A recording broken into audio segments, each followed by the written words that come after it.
দুর্নীতি তোমাকে লাল কার্ড, সন্ত্রাস তোমাকে একেবারেই কালো কার্ড, অবিচার তোমার জায়গায় সমাজে হবে না। একটা দুর্নীতিমুক্ত, সামাজিক সুবিচারে পরিপূর্ণ, একটা ভারসাম্যপূর্ণ অর্থনীতির দেশ হিসাবে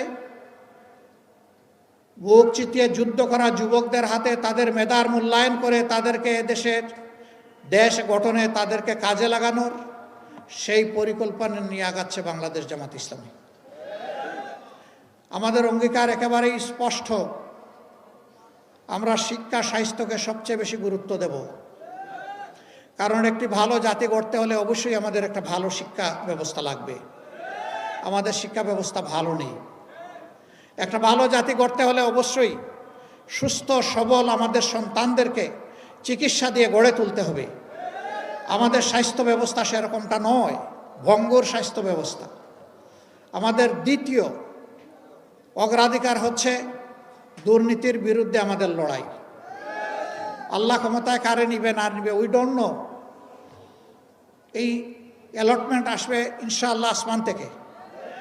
আমরা বাংলাদেশের জনগণের রায় পেয়ে এই দেশ পরিচালনার দায়িত্ব পাই কিংবা না পাই, দুর্নীতি মাটিতে নেমে না আসা পর্যন্ত আমাদের লড়াই চলবে ইনশাআল্লাহ।